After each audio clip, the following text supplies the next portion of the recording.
सो आगे कंटिन्यू करते हैं। देखो ये चौथी वीडियो है, जो यहाँ तक आपके पार्ट है वो 3 हो चुके हैं। और अब देखो पिछली वीडियो में मैंने आपको बताया था लास्ट में ohmic devices, non ohmic devices etcetera etcetera.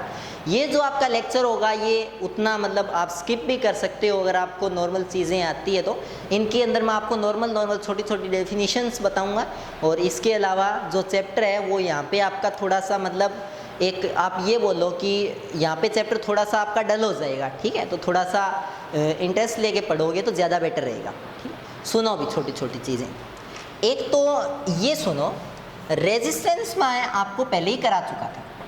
Resistance तो जो आपका था वो मैंने आपको बोला था कि रेजिस्टेंस है उसको किससे डिनोट करते हैं, आर से, ठीक है। रेजिस्टेंस जो आपका होता है वो करंट के पाथ में ऑब्स्टेकल्स पैदा करता है, ठीक है। मतलब जो आपकी करंट होती है उसको रोकता है, ठीक है। तो अगर रेजिस्टेंस की उल्टी कोई टर्म हो, ऐसी कोई टर्म हो 1/R वाली, तो वो करंट को क्या करेगी, डेफिनेटली सपोर्ट करेगी, ठीक है। और अगर वो सपोर्ट करेगी तो फिर उसको अपन लोग क्या नाम देंगे, उसको अपन लोग नाम देंगे कंडक्टेंस।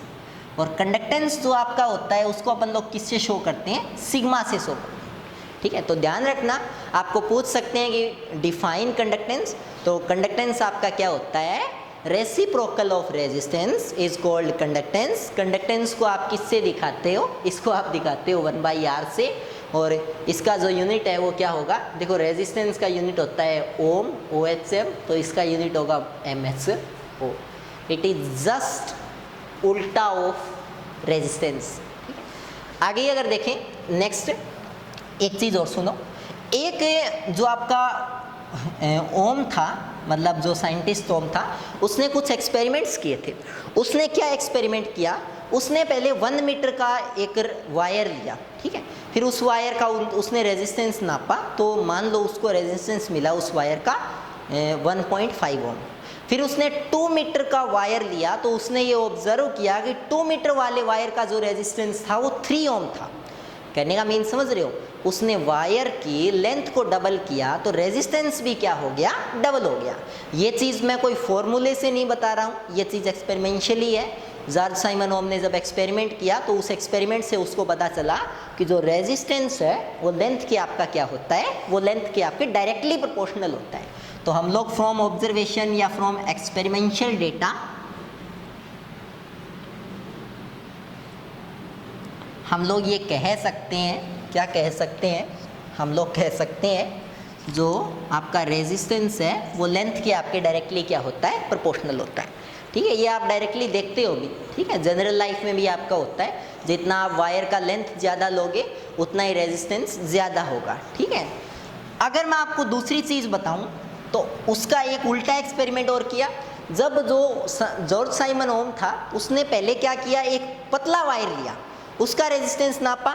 फिर उसने थोड़ा थिकनेस वाला वायर लिया, थोड़ा सा मोटा वायर लिया, तो उसने देखा कि मोटे वाले वायर का जो रेजिस्टेंस था वो पतले वाले वायर के रेजिस्टेंस की बजाय कम था। यानी उसको पता लगा कि रेजिस्टेंस है वो एरिया के क्या होता है, एंटी प्रोपोर्शनल होता है, ठीक है। लेंथ के तो प्रोपोर्शनल होता है, जबकि एरिया के एंटी प्रोपोर्शनल। यानी मोटे वायर का रेजिस्टेंस कम होता है, मोटा वायर अच्छा होता है, मोटा वायर के अंदर करंट है वो बढ़िया तरीके से फ्लो करेगा। और इसीलिए अपने घरों में जो कूलर, मिक्सी, जो हाई करंट लेने वाले जो ऑपरेटर्स होते हैं, जो डिवाइसेस होते हैं, उनमें आप देखोगे उनका वायर पंखे वगैरह वाले वायर से मोटा होता है। क्यों होता है, क्योंकि उनको ज़्यादा करंट चाहिए। और अगर उनको ज़्यादा करंट चाहिए तो इसके लिए आपको क्या करना पड़ेगा, इसके लिए आपको वायर है वो थोड़ा सा मोटा लेना पड़ेगा ताकि रेजिस्टेंस कम हो और करंट अच्छे से फ्लो कर सके। तो ये एक्सपेरिमेंट से आए ये दोनों रिजल्ट्स कि R L के तो प्रोपोर्शनल होता है और R 1/A के एंटी प्रोपोर्शनल होता है। इससे हम लोग क्या बोल सकते हैं, R proportional to L/A। Clear है अभी। अब यहाँ पर एक प्रोपोर्शनलिटी का कांस्टेंट आता है रो। ये ग्रीक का लेटर है, इसको बोलते हैं रो, ठीक है। अब ये देख लेना ये क्या बोलते हैं इसको, ठीक है। रो L/में, ठीक है। तो ये रिजल्ट आपका आ गया। जो रो है उसका नाम है रेजिस्टिविटी। ध्यान रखना भी, रेजिस्टेंस नहीं, रेजिस्टिविटी। क्या होता है रेजिस्टिविटी, आर एल के प्रोपोर्शनल होता है, आर ए के एंटी प्रोपोर्शनल होता है। यहाँ पर जो प्रोपोर्शनलिटी का साइन आया, जो कांस्टेंट आया, उसको क्या बोलते हैं? रेजिस्टिविटी। रेजिस्टिविटी एक कांस्टेंट है भी, तो रेजिस्टेंस है वो लेंथ बदलोगे तो बदलेगा, लेकिन रेजिस्टिविटी चाहे आप वायर का इतना सा तार ले लो, चाहे आप तांबे का पूरा बड़ा ताजमहल ले लो, दोनों की रेजिस्टिविटी क्या होगी? बराबर होगी। रेजिस्टिविटी डिपेंड ही नहीं करती कि what it is size of material. Resistivity सिर्फ मटेरियल की नेचर पे डिपेंड करती है, यानी कॉपर की रेजिस्टिविटी अलग होगी, सिल्वर की रेजिस्टिविटी अलग होगी, बट एक सिल्वर का वायर ले लो, एक सिल्वर का पूरा पैलेस ले लो, दोनों की रेजिस्टिविटी बिल्कुल क्या होगी? इक्वल होगी। ये आपको ध्यान में रखना है। अब यहाँ से आप रो की वैल्यू निकाल सकते हो, आर ए बाई में एल, ठीक है। और यहाँ से अगर आप एक चीज़ देखोगे तो ये आप ध्यान रखना, आर की यूनिट है वो क्या होती है? ओम। एरिया की यूनिट होती है मीटर स्क्वायर, और लेंथ की यूनिट होती है मीटर। तो रो की यूनिट क्या हो गई? Ohm into metre. तो ये आपको याद रखना है। यूनिट क्या होती है? रेजिस्टिविटी। रेजिस्टिविटी की यूनिट होती है ओम मीटर, ठीक है। और रेजिस्टिविटी क्या होती है? रेजिस्टिविटी जो इतना सारा माजरा है वो होती है। कर लोगे? ठीक है, मैं इधर साइड हो रहा हूँ, आप इसको अच्छे से कर लेना। और एक चीज़ और, इसकी जो डायमेंशन है वो आप कमेंट्स में लिखना, what is the dimension of resistivity. पक्का?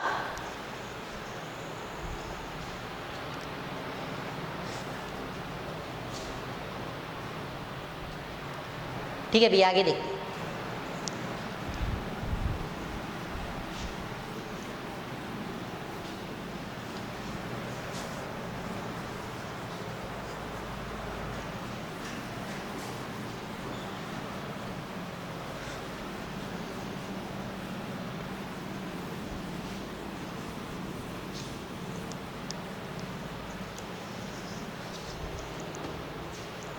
हाँ, एक चीज़ और ध्यान रखो, एक चीज़ मैं आपको और बता रहा हूँ। देखो, रेजिस्टिविटी का एक फॉर्मूला और होता है, और रेजिस्टिविटी का एक फॉर्मूला होता है एन स्क्वायर टाउ बार और बाय में एम, ठीक है। तो ये फॉर्मूला आपको रेजिस्टिविटी का ध्यान होना चाहिए कि जो रेजिस्टिविटी है उसका फॉर्मूला होता है एन स्क्वायर टाउ बार बाय में एम। ये ना तो आपके सिलेबस में ये फॉर्मूला डिराइव करना है, ठीक है।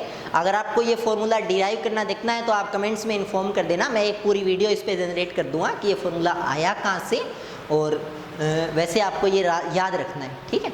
तो रेजिस्टिविटी है उसका फॉर्मूला होता है एन ई स्क्वायर, शायद यहाँ से विजिबल नहीं है, एन ई स्क्वायर टाउ बार और बाई में एम।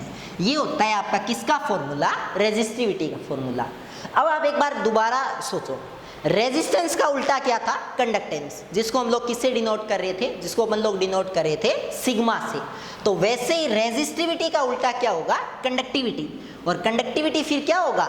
इस पूरे सिस्टम का रेसिप्रोकल, यानी एम अपॉन में एन स्क्वायर टाउ बार। तो ये दोनों फॉर्मूलाज आपको क्या होने चाहिए? पता होने चाहिए, ठीक है। तो ये दोनों फॉर्मूलाज आपको पता होने चाहिए, एक तो रो का formula n square tau bar by में एम, और एक सिग्मा का फॉर्मूला एम अपॉन में n e square tau bar, ठीक है। अब आगे कंटिन्यू करते हैं।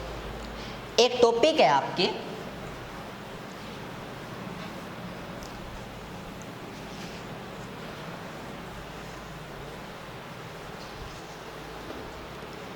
Relation between current density and electric current, sorry electric field.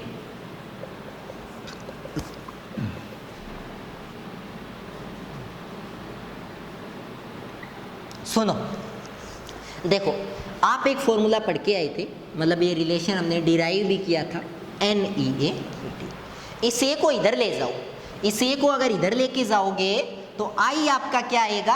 आई आपका आएगा एन ई, ये ए इधर चला गया, और वी डी, ठीक है। अब मैंने आपको जो वी डी की वैल्यू बताई थी, एक ड्रिफ्ट एक वीडियो है, मतलब शायद पहला वीडियो ही है मेरे हिसाब से, पहला या दूसरा है, देख लेना तुम लोग। उसमें मैंने ड्रिफ्ट वेलोसिटी का फॉर्मूला डिराइव करवाया था, और वो फॉर्मूला था क्या?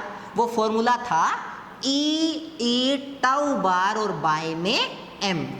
ठीक है, तो वीडी की जगह हमने क्या रख दिया, n e tau bar by में एम।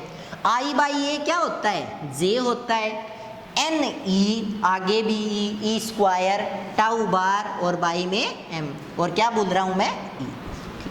अब ये अभी अभी बताया था मैंने, n square tau bar by में एम इक्वल टू क्या होता है, कंडक्टिविटी, और एम बाई में एन स्क्वायर टाउ बार ये क्या होता है, रेजिस्टिविटी।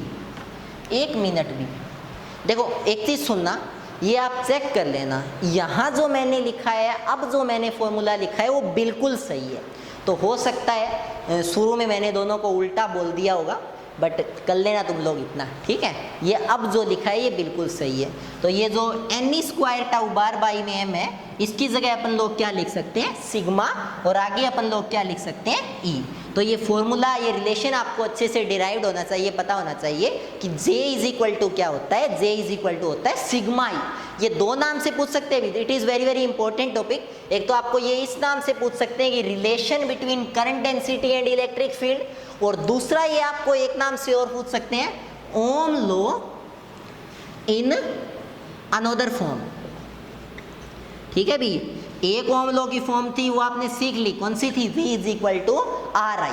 लेकिन एक और फॉर्म कौन सी है, J is equal to sigma E. दोनों आपको पता होनी चाहिए, और ये आपको पूरा फॉर्मूला वगैरह पता होना चाहिए कि क्या होता है relation between current density and electric field. तो कर लोगे ये, ठीक है, देख लेना ये। अब एक चीज़ और सुनो, इसी के अंदर एग्जामिनर थोड़ा सा चेंज करके यहाँ इलेक्ट्रिक पोटेंशियल लिख सकता है, कर सकता है भी वो ऐसा, ठीक है, इलेक्ट्रिक पोटेंशियल लिख सकता है। तो आपको इतना डेरिवेशन तो करना ही करना है। इसके बाद आपको क्या करना है, J is equal to sigma, ये जो आपका E है इसका एक फॉर्मूला होता है E is equal to V by D, real formula होता है V is equal to E D, शायद यहाँ पे विजिबल नहीं होगा, V is equal to E D. तो यहाँ से आपका फॉर्मूला आया E is equal to V by D. ये भी आपका थर्ड चैप्टर है, तो वहाँ पे इसको एक्सप्लेन करना ज़्यादा बेटर रहेगा, एक बार के लिए आप इसको रिमेंबर करो, ठीक है। तो V E है वो आपका क्या होता है, V बाई डी। तो सिग्मा E की जगह मैं क्या पुट कर सकता हूँ, V बाई डी। तो बस आपको इतना सा रिलेशन और पूछ सकता है कि J और V आपस में क्या होते हैं, प्रोपोर्शनल।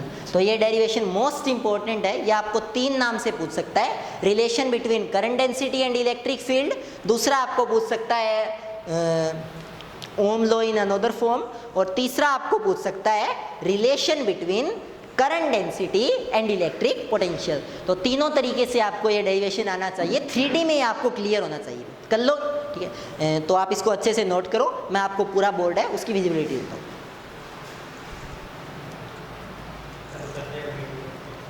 ठीक, आगे देखो,